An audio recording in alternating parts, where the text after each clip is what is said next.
So in recent videos, we've covered the important topics of both annuities and the do's and don'ts of accessing the tax-free cash of your pension. And today we're going to be covering the very important topic and a popular topic of pension income drawdown, but what we're going to refer to in this video as Flexi-access Drawdown.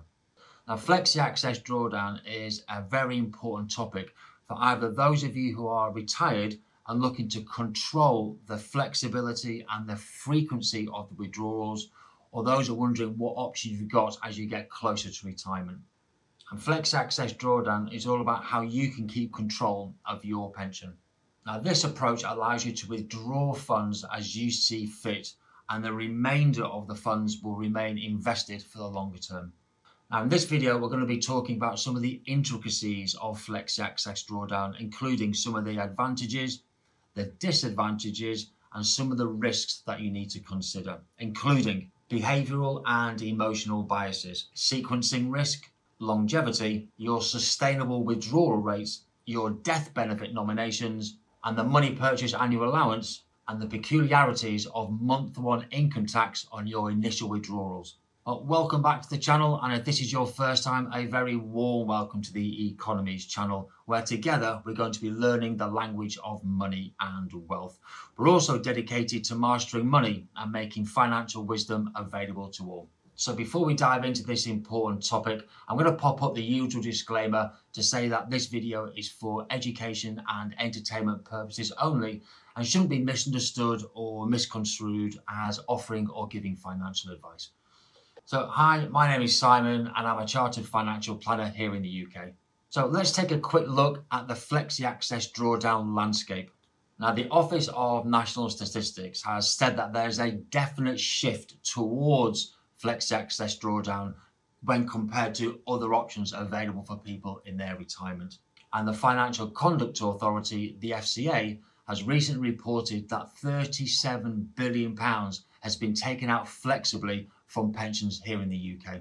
And the Pensions and Lifetime Saving Association, the PLSA, they've expressed their concern that the average level of withdrawals is between 5% and 6%, and that is above what is traditionally accepted as a sustainable withdrawal rate, which from previous research is about 4%. So pension providers have noticed that people are withdrawing money from their pensions and putting that into their bank accounts rather than investing this money. And that means that this money can then be eroded by inflation. So for example, a £100,000 withdrawal using an inflation rate of just 2%, that would erode the purchasing power to just £82,000 over a 10-year period. So the FCA is also concerned that far too much money is being held in cash, and this can significantly impact the growth for the future. And this is really due to some behavioral biases where clients are more focused on short-termism and a fear of volatility, and this means that the money is not being put to use and not being invested for the future. So let me first start by saying that not all pensions have been created equally. So with technology, some pension providers will allow you a full range of options when it comes to withdrawing money from your pension. However, some pension providers do not allow you to have full access to your pensions, and they can be rigid and inflexible in their approach. For example, workplace pension schemes since 2012 have been a tremendous success, with over 23 million people now contributing into a pension, and workplace pensions now have assets of close to £143 billion in 2023. It's worthwhile remembering that when you come to retire, you may not have the full range of options open to you, and it may be a case of you get what you're given rather than what's most appropriate for you and your circumstances. It's also worthwhile remembering that of those 23 million people who are now investing and contributing into their workplace pension scheme, a staggering 97% of you are automatically invested in the default fund of your pension provider. So if you want me to record a video about the pros and the cons of default funds or lifestyle funds as part of your workplace pension, then please let me know in the comments below and I'll be very happy to put a video together for you. So let's talk about the advantages of Flexi-access Drawdown. Well, the primary benefit of Flexi-access Drawdown is the control that you maintain regarding your pension scheme. And it allows you to tailor the withdrawals and the income that you need according to your spending patterns early in retirement, and they may change over time.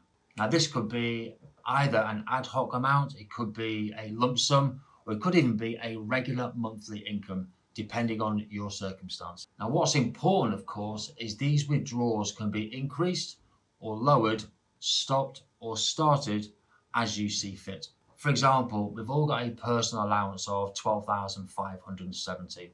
So if you were made redundant or wanted to retire early, you could then elect to withdraw 12,570 from your pension scheme and not have to pay any national insurance or income tax on that amount.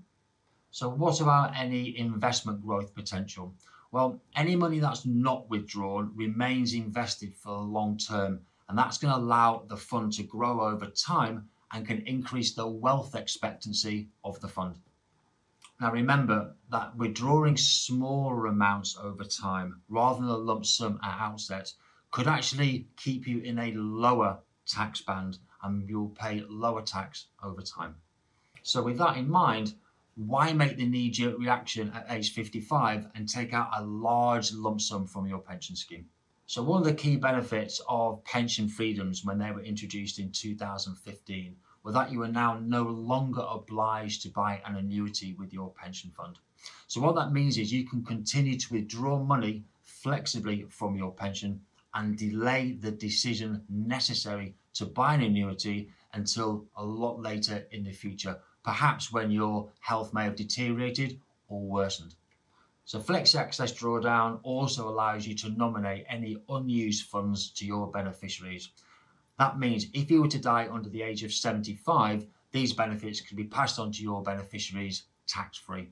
So if you were to die after the age of 75, your beneficiaries would have to decide how they pay their taxes depending on whether they elected to take the money either as a lump sum or as a monthly income. And as we discussed in a previous video, you're also going to be entitled to taking 25% tax-free cash. And that can either be as a lump sum or part thereof. And I'm going to link a description to that video in the comments below. Well, so far, so good. But on this channel, we want to have balance. So I'd just like to go through some of the disadvantages and some of the risks that I tend to talk to my clients about on an all too often basis. But before we get to that, if you think you're finding any value in this video whatsoever about accessing your pension, then please give the video the thumbs up, a like, and please subscribe to the channel. So let's talk about some of the disadvantages.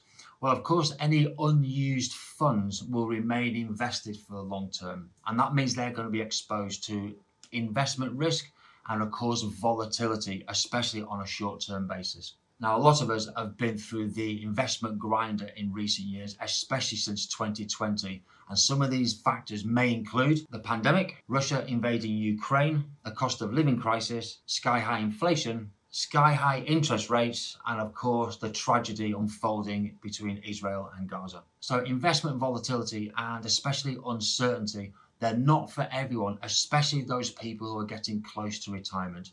And poor investment returns, especially in the early years, as well as stagnant performance, may mean that your fund could be eroded a lot quicker than projected. There's also the real risk of depleting your fund, especially if you overspend in the early years or perhaps live longer than expected. For example, a man aged 65 in good health is projected to live to age 85, and a woman aged 65 also in good health is expected to live on average to age 87. But none of us are average. And running out of money during your lifetime is a major concern for the FCA. Traditional research suggests that a sustainable withdrawal rate is about 4%.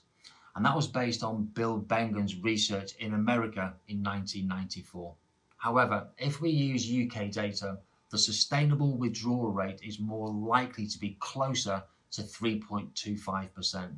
And that reflects the higher fees and charges, and that does not include, of course, the cost of having annual reviews. Now, we also need to mention some behavioural and emotional biases, where some people may overestimate their investment skills or underestimate their longevity, meaning that they take out more money in the early years, and clearly that's not going to be sustainable. Now, the FCA reported that 160,000 people were taking income withdrawals of 8% from their pension funds.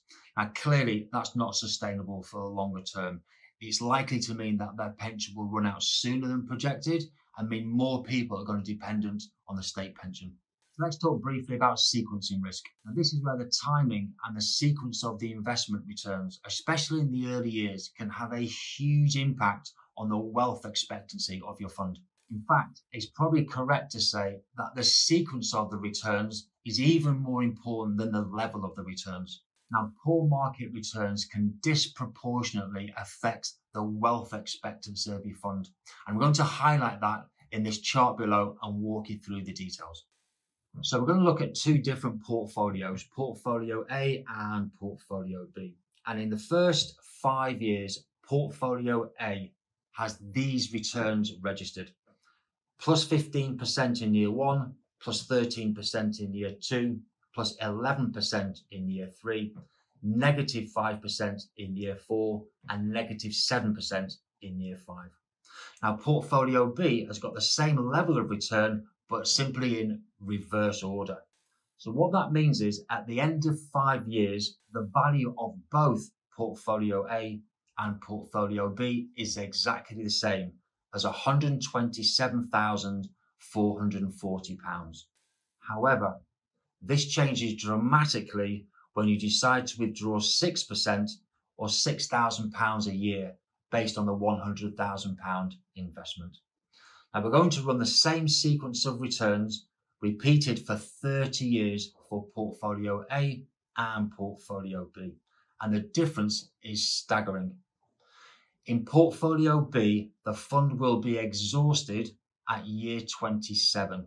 However, in Portfolio A, who had positive returns in the early years, the value after 30 years is 76,375, and that clearly makes a huge difference if you're planning a 30-year investment journey.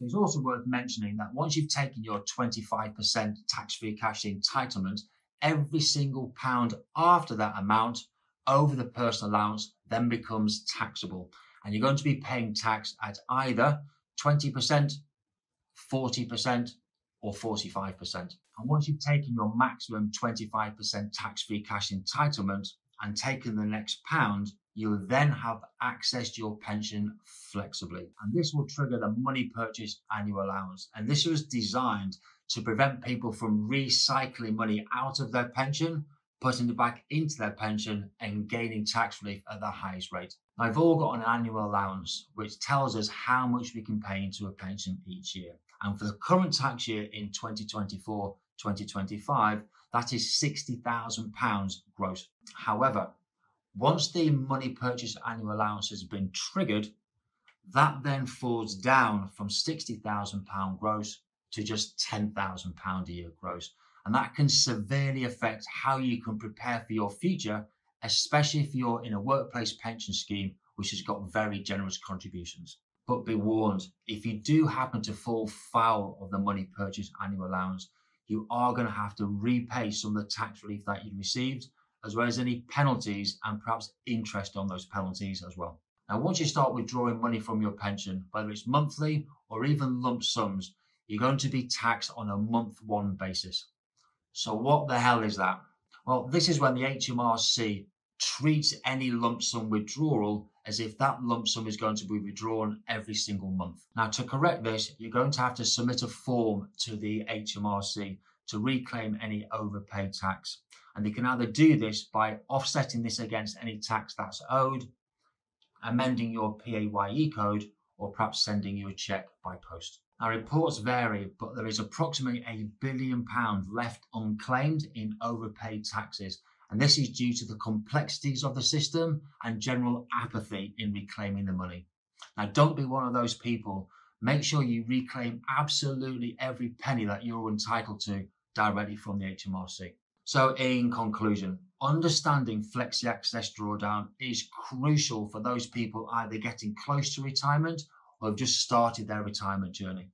Now, Flexi-access Drawdown comes with remarkable flexibility and a lot of benefits. However, some of the risk can also be significant, such as the complexity, overall uncertainty, let's not forget the fees and charges, and the need for regular reviews. Now, reviewing your plan regarding life expectancy, fund performance, sustainable withdrawal rates, all this forms part of best practice when you're planning your retirement journey. So if you like what you hear and you like what you see, please give us a thumbs up, hit the like button and the notification bell, and subscribe to the channel so we can get this financial wisdom as wide and as far as possible. And finally, this is your channel and this is your voice.